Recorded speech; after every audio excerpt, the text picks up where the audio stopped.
Ni terinu aw ni sɔgɔma kokura ye an bɔra Tatala an nana sɔrɔ an yɛrɛ sɔrɔ cimetière des Princes la n'o y'a tubabukalanman ye mais bamanankan na yan ye masadenw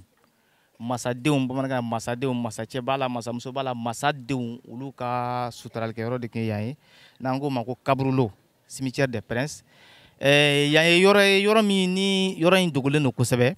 mais an b'an profiter city tour sababuya la k'a kɛ diɲɛ maa ka bɔ a kalama k'a fɔ ko nin fɛn in bɛ Sikaso yan fana parce que i bɛ Sikaso ka cɛ 100 jɔ k'u ɲininka ko Sikaso yɔrɔ dɔ bɛ yen k'a fɔra ko princes dɔrɔn de tun bɛ su dɔ in masadenw dɔrɔn de tun bɛ su dɔ in a jaabi ka gɛlɛn mɔgɔw bolo mais an b'an profiter ni occasion na k'a présenter mɔgɔw la k'a fɔ k'a bɛ Mangurani an filɛ o kɛnɛ de ka tan Mangurani cimetière des Princes bɛ yen de an b'o kɛnɛ de kan ka o ɲɛfɔ denmisɛnninw ɲɛna k'a d'u ma comme leçon k'a ɲɛfɔ an filɛbagaw ɲɛna ko nin bɛ Sikaso anw fɛ yan cimetière des Princes min filɛ nin ye tan i b'a sɔrɔ an tɛ se ka a prince bɛɛ tɔgɔ fɔ mais prince kelen kelen bɛ yen an bɛ se ka olu tɔgɔ fɔ minnu sara ni olu su bɛ yan i n'a fɔ Benbacini je pense que Benbacini ye mɔgɔ min célébrera kosɛbɛ o su donna yan donc dugu dɔ bɛ Kucala sira la u b'a fɔ ko Fo donc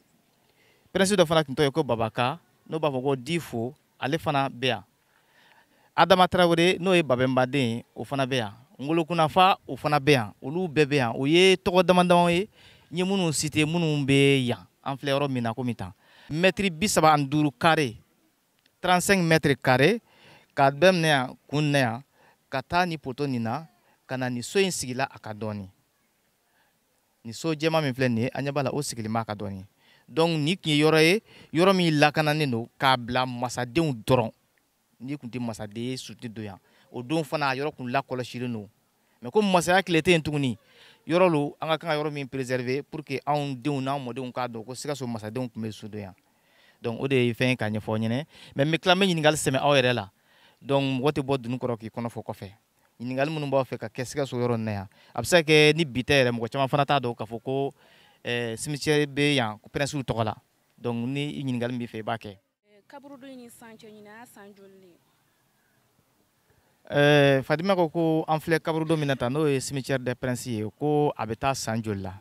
cimetière des Princes o san kelenna tɛ an bolo mais depuis Sikaso b'a ka Sikasoya la i n'a fɔ masa Dawula ninnu nana sigi yan comment on appelle dans les 1200 i b'a dɔn masa Dawula o ye père fondateur ye donc depuis o masaya tile la yan kun réservé la princes ye donc prince mana sa i n'a fɔ n ye fo min fɔ yɔrɔ ale tɛ yan ale tun bɛ fɔ Kucala fan fɛ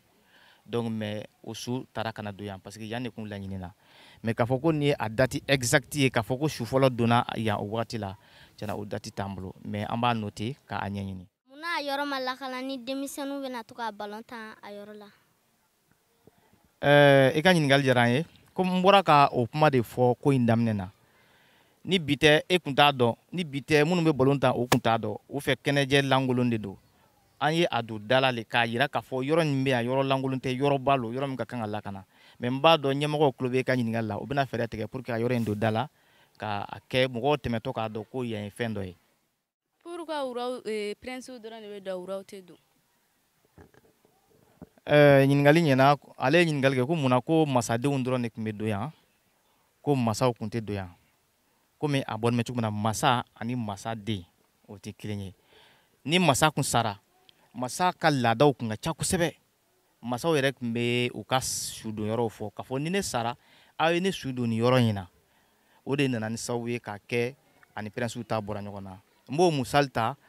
i n'a fɔ cɛba kan cɛba salen Bama Burkina cɛba y'a laɲini ko ni sara a ye n ta ka na Sikaso a kana n su don kɛlɛtigi la o y'ale ka laɲini bon o laɲiniw de bɛ na ni danfaraw ye princes sudonyɔrɔ ani wuraw sudonyɔrɔ cɛ parce que wuraw b'u ta laɲini de o de bɛ na n'a différence ye. Munna princes yɛrɛ tɛ se k'u ka laɲini kɛ? Princes tɛ se k'u ka laɲini kɛ parce que princes bɛ sa wagati min na plus généralement a caman na princes bɛ sa k'a sɔrɔ wura bɛ balo la o de la fɔ ko cimetière des Princes sinon ni fa tɛ yen a caman na e bɛ na masaya la donc u bɛ sa minnu sara k'a sɔrɔ masaya bɛ yen donc o bɛ na don ou bien n'a sɔrɔ e fa dɔ ye masaya kɛ ka tɛmɛ donc e sara donc e bɛ jate toujours i n'a fɔ masa kɔrɔdenw ne nana sara e fana bɛna don o yɔrɔ kelen na. N'i y'a mɛn ko prince o y'a sɔrɔ e ma masaya daminɛ fɔlɔ donc olu bɛ na yan mais ni e yɛrɛ kɛra wura ye ka ban dɔrɔn donc e fana farala faamaw kan donc faamaw ta bɛ taa yɔrɔ min na e bɔra olu kɔnɔna na ka ban donc prince y'a kɛ i n'a fɔ mɔgɔ mun sara faamaden mun sara i n'a fɔ denmisɛnninya la parce que ne ye fanga kɛ ka ban dɔrɔn o ye bɔlen faamadenyara o ye kɛlen faama ye donc o de y'a danfara ye quoi i y'a faamuya. prince dɔrɔn ni su tun bɛ don ni pour ka mɔgɔ tɔw fana su tun tɛ don yan fɛ. ko mun na prince dɔrɔn de tun bɛ su de yan prince dɔrɔn bɛ su de yan parce que prince ale ni mɔgɔ gansanw tɛ kelen dɛ masakɛ ko bɛɛ bɛ to ale tali la n bɛ misali ta Asimiden pour que ka Asimiden yɛrɛ ye komi an filɛ cogo min na ta yɔrɔ o ma nɔgɔ dɛ o sababuya kelen de y'a kɛ olu fana tun bɛ don u danna k'a jira ko olu tɛ mɔgɔ gansanw ye olu ye mɔgɔ garadelenw ye.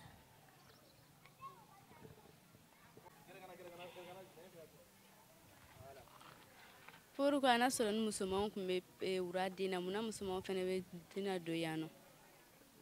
A ka ɲininkali ko mun na princesses fana mana don yan princesses fana donna yan i n'a fɔ babema den dɔ tun bɛ yen ko Aminata o fana bɛ yan Kaniba fana bɛ yan olu bɛɛ ye musow ye donc a cɛ fara a musow kan princesses ni princes olu bɛɛ de bɛ yan mais pour que dakuruɲɛ kelen ko cimetière des princes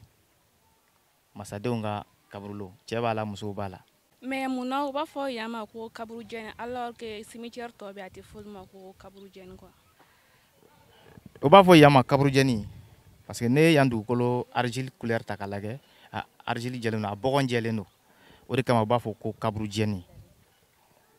N'i ye misaliya ta an ka balontan terrain filɛ nin ye Sanabugu la mɔgɔw b'a fɔ ko senfitɛrɛni dɔw yɛrɛ tun tɛ parce que o tun bɛ pinɛ de jɛni a yɔrɔ la donc pinɛ jɛni kɛra sababu ye k'a dugukolo fin donc ne ye balontan i bɛ tila balontan na waati o b'a sɔrɔ e sen finna donc o de yɛrɛ u b'a fɔ ko senfitɛrɛni donc yan yɔrɔ dugukolo tun gɛlɛn don i n'a fɔ bɔgɔningɛ bɛ cogo min na yan yɔrɔ tun ye bɔgɔningɛ yɔrɔ de ye donc o de kama u b'a fɔ ko kaburu gɛni bɔgɔningɛ ale gɛlɛn don quoi donc a tɔgɔ nana o cogo de la komi fɔlɔ la tɔgɔ ninnu tun tɛ koba ye o tun bɛ tamasiyɛn ta dɔrɔn fɛn min bɛ a yɔrɔ la ou bien ani fɛn min bɔlen don u bɛ tamasiyɛn ta o dɔrɔn de kan dɔrɔn ka tɔgɔ d'a ma quoi. mun na ye faamaden ninnu su don yan. ko mun na ye faamadenw su don yan mun na princesses su donna yan princesses su donna yan walasa k'u bɔ tɔw la sisan ni princesses ninnu tun ma su don yan don min na an filɛ nin don min na ko bi an tun tɛ se ka n'a jira aw la. Parce que mɔgɔ caman de sara des milliers de personnes des millions de personnes ne olu tun ma bɔ o danna histoire fɔlen k'an ka n'a yɔrɔ yira an tɛ se ka n'a yira parce que dugukolo bɛ taa cogo min na sow bɛ jɔ ka taa sow bɛ jɔ kaburuw kan ka taa quoi mais comme nin ye masadenw ta ye mago bɛ se nin ma don dɔ la o de kama a yɔrɔ tora yen tan. A princesse fara prince ka su fɛn fɛn bɛ yan nɔ a bɛɛ lajɛlen tun bɛ bɛn joli ma. Bon princesse ni ouais question ɲuman de don parce que question tɛ goya. A bɛ dépend question posée a e mɔgɔ min kun anw bɛ ka aw kalan bi mais aw ka ɲininkali ninnu fana bɛ anw fana kalan de o hakɛ u ma déterminer o hakɛ ma lɔn princesse ni prince mun bɛ yan a hakɛ ma lɔn mais minnu tɔgɔw dɔnna o kɔni bɛ se ka sɔrɔ mais n tɛ se k'o bɛɛ d'i ma sisan n'i b'a fɛ après i bɛ n wele n b'o d'i ma en détail parce que a bɛɛ tɛ n kun na n bɛ presse ɲɛfɛ n tɛ se ka nkalon tigɛ i ye. Mun de n'aw ma yɔrɔ wɛrɛ ɲini ko fɔ ɲani bɛna kɛ prince ni princesse su don yɔrɔ ye. U ma yɔrɔ wɛrɛ ɲini parce que yan bɛ choisi don min na u bɛ yan ŋaniya don min na ko k'a kɛ princesse ni prince su don yɔrɔ ye u y'a sɔrɔ dugu tun ma se yan komi n y'a ɲɛfɔ aw ɲɛna yan fɛ yen n ko tata koko tun kola mais kungo kɔnɔna wɛrɛ tun bɛ yen sɛnɛ bɛ se ka kɛ yɔrɔ min na donc nin fana tun ye yɔrɔ lankolon de ye i n'a fɔ bi an ka kaburu bɛ yɔrɔ lankolon na cogo min na dugu de sera a ma a faamuyali sɔrɔla. Sikaso Sikaso Sikaso Sikaso non an y'a dan ye